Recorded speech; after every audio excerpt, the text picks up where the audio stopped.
Lo decíamos antes de comerciales, volvemos en Semana 24, saludamos a todos quienes se están sumando a esta transmisión y recordarles a hashtag Semana 24 para que puedan también opinar respecto de un tema que, aunque usted no lo crea, nos afecta a todos. Hablamos de el alza del dólar, el tipo de cambio que ha tenido hartos movimientos esta semana, Pamela Araya. Sí, hartos movimientos tenemos. Lo que pasa con el dólar, las cifras del IMASEC, algunos dicen que son excelentes, otros dicen que no hay que ilusionarse tanto, el IPC, hay una serie de factores económicos que por supuesto también en la casa quieren saber cómo nos impactan a nosotros y es por eso que estamos con Víctor Valenzuela, quien es académico de la Escuela de Ingeniería en Administración de Empresas de la UNAM. Víctor, bienvenido acá a Semana 24, para que nos aterrice los temas. ¿Qué pasa con esto?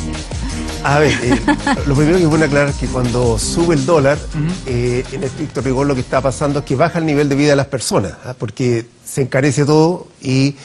Porque importamos todo. Claro, porque recibimos sueldo en pesos, entonces en definitiva nos cunde menos el sueldo porque el dólar encarece desde los combustibles, toda la cadena de logística y eso termina impactando en el supermercado, digamos. Perfecto, y ahí tenemos una caída inmediata. Ese sería un aterrizaje inmediato. Un efecto, pero no digamos que un efecto tan drástico que estamos conversando. No se parece a la situación de Argentina en todo caso. No, ellos están un poco peor que nosotros. Ahora, pero veamos, vamos viendo parte por parte. ¿Cómo está, a qué explica lo que ha llegado el dólar hoy? Está en 618, ¿no? Sí, bueno, en realidad hay una primera apreciación, en principio esto es una apreciación a nivel global del dólar, no solo un tema en Chile, sino que a nivel global. Y tiene que ver en principio con la subida de tasas en el mercado norteamericano. Las tasas han subido, las tasas de mercado, no las tasas de la Fed, digamos, las tasas de mercado, y eso hace que los capitales fluyan más hacia Estados Unidos que hacia el resto del mundo, porque obviamente allá mejora la rentabilidad. Eso es lo que pasa, como es muy básico. O sea, todavía lo que en Estados Unidos pasa afecta al resto del mundo. Ahora, sí. Estados Unidos dicen, corríjame si me equivoco, que está mejor hoy día, hay algunas luces de cambio, está mejorando también su economía, se están creando más empleos, empresas. ¿Ha afectado también esta guerra comercial, ¿no?, que ha declarado Trump en las últimas semanas, por ejemplo, con China, medidas proteccionistas, etcétera? ¿Eso ha de alguna manera mejorado la posición del dólar en el mundo? A ver, eso en realidad tuvo poco efecto, en realidad porque de alguna manera se ha neutralizado producto de algunas conversaciones. A lo mejor tal vez los efectos geopolíticos del acuerdo que tenían con respecto al tema de Irán pudiera estar afectando en un mediano plazo, pero eso todavía no lo tenemos en vista, digamos. Lo que sí tenemos es el tema, como digo, de las tasas, pero que pareciera ya haber tocado un techo. Entonces, definitivamente, claro, hoy hemos visto que el dólar ha subido en torno a un 5% en Chile, pero ese número eso no deberá seguir ocurriendo aquí a fin de año. Los fundamentos que se llama, es decir, las bases por lo que se mueve todo, eso, el tiempo dice que el dólar debiera volver bajo los 630 pesos, más cercano a los 600 que a los 650, por decir un número. Si no pensemos que el dólar va a seguir subiendo. Pero esto también tiene una relación. Todos estos factores también están relacionados con el cobre chileno. Sí. Que sí. ha tenido repunte estos últimos días. ¿Cuál es la proyección que ves tú?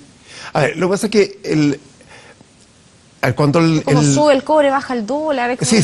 A ver, sí. Lo que pasa es que cuando sube el dólar es lo mismo que baja todo el resto de las cosas, claro. Baja el resto de las monedas. Entonces, claro, baja el cobre de alguna manera porque con un mismo dólar compro más cobre, ¿no es cierto? Y viceversa.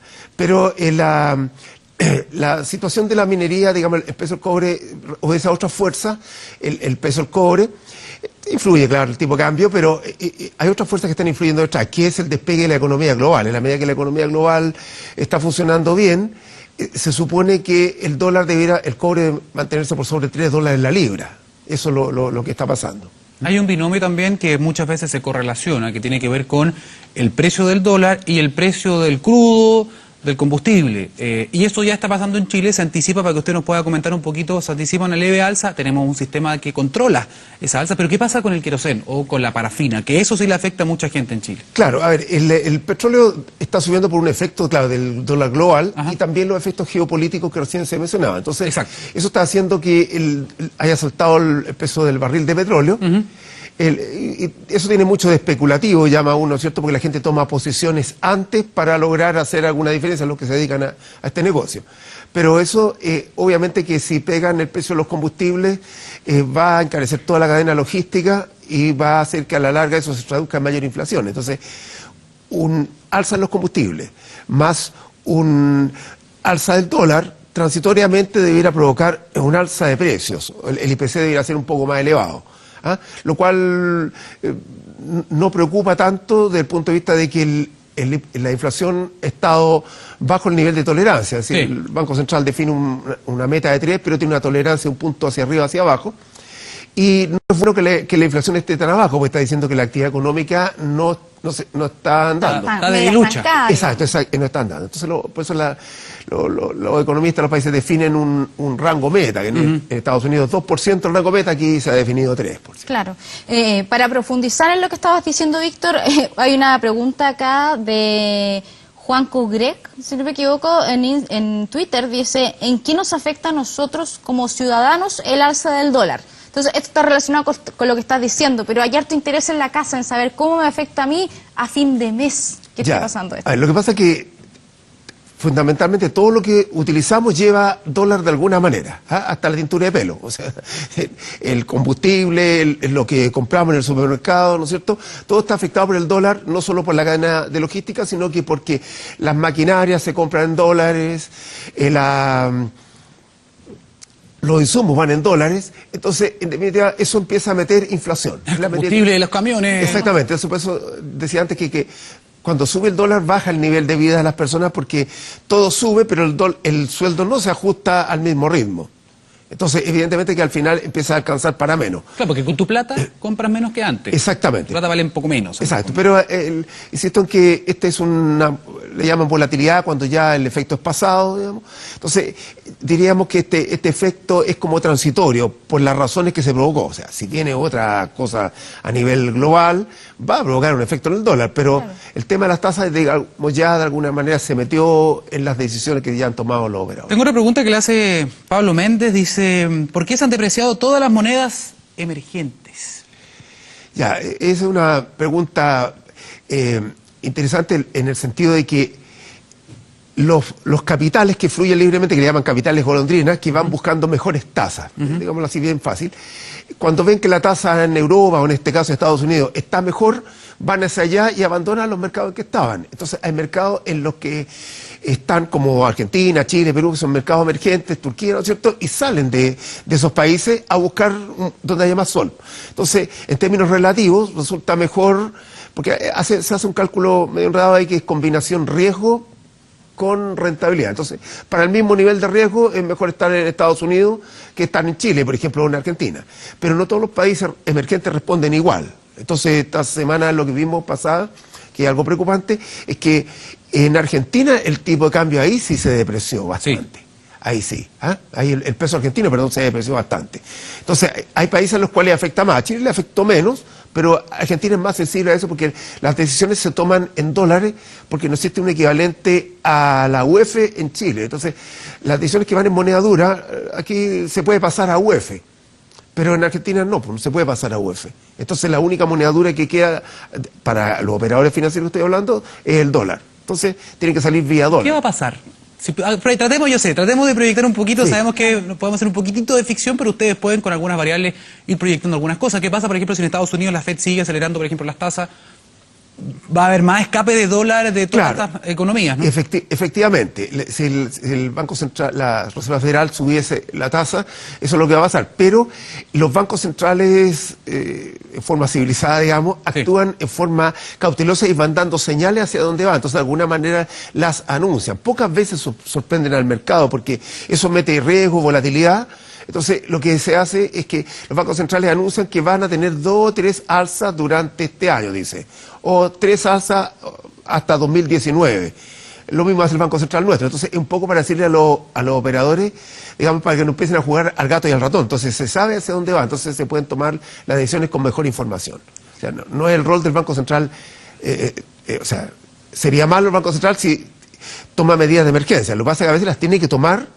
¿Pero qué deberíamos ver? ¿El dólar va a seguir subiendo probablemente? ¿Se va a mantener? ¿Va a llegar a un tope? Dadas las condiciones, el dólar, incluso la noticia ayer era que el dólar terminó su rally.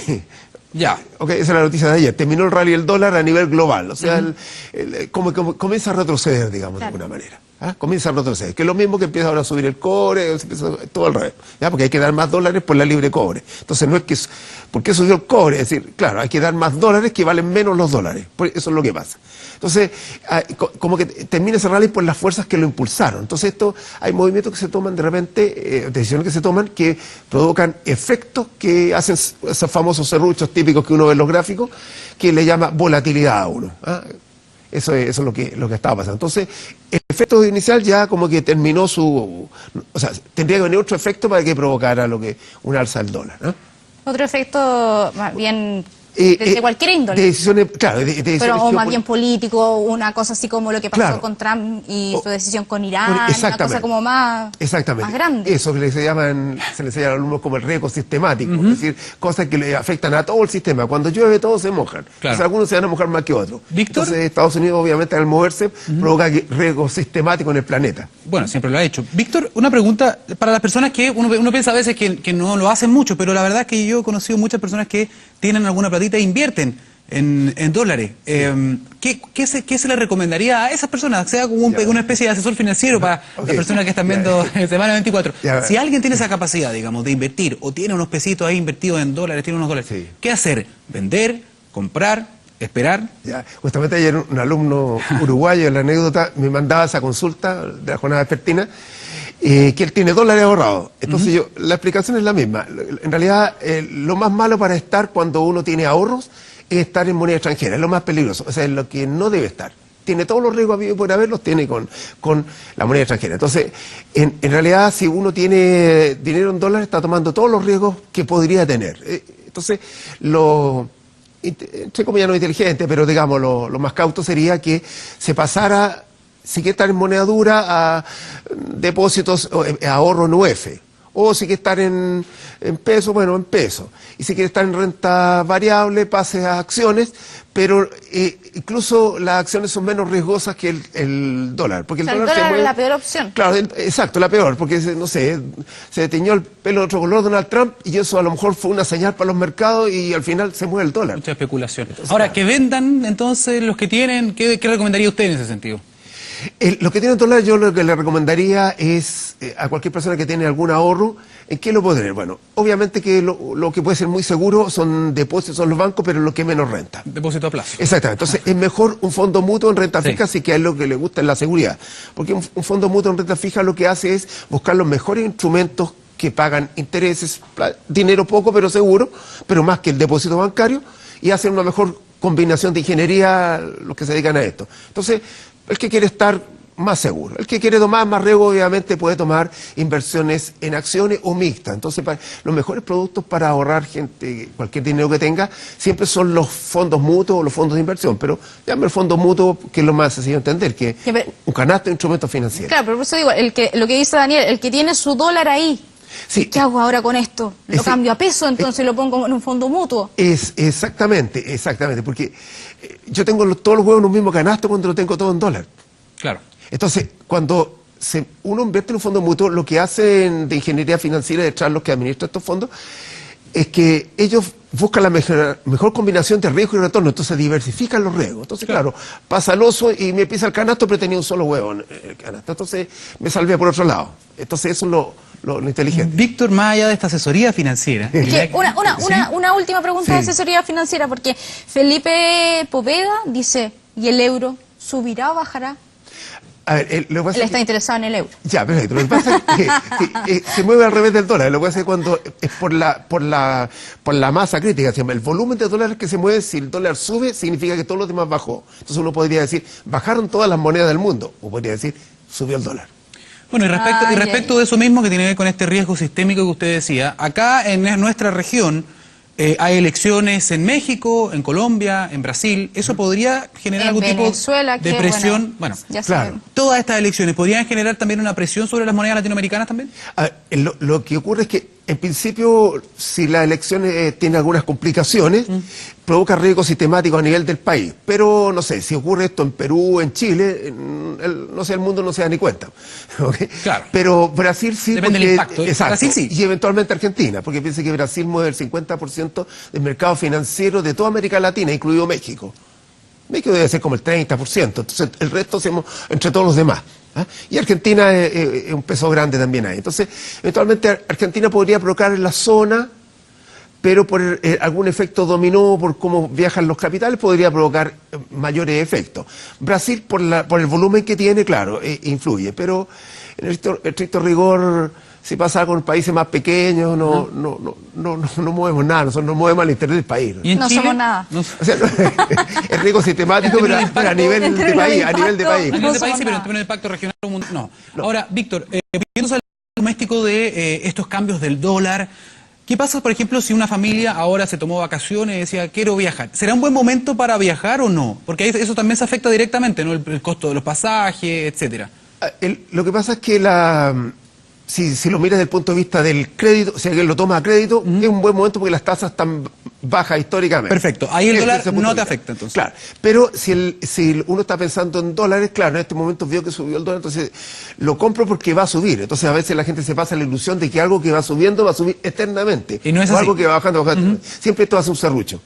¿Okay? Entonces, lo que sube va a tener que bajar, lo que se llama convergencia a la media, va a tener que pasar por su precio promedio hacia abajo o de nuevo hacia arriba, va a tener que pasar.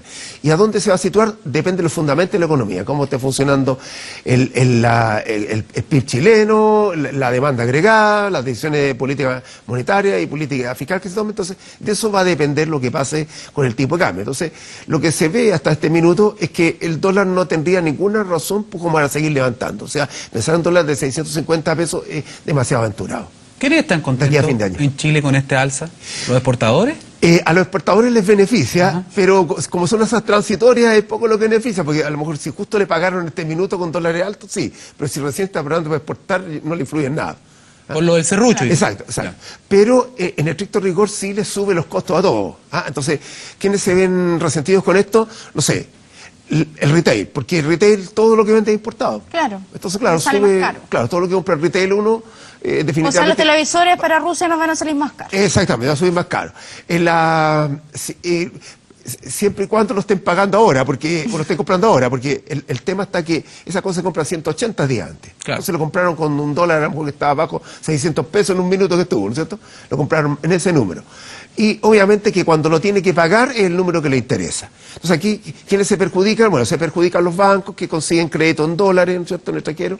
Se perjudican el retail, el comercio en general. Se beneficia el sector exportador, pero solo estos perjuicios o beneficios serían válidos en la medida que sea sostenido en el tiempo.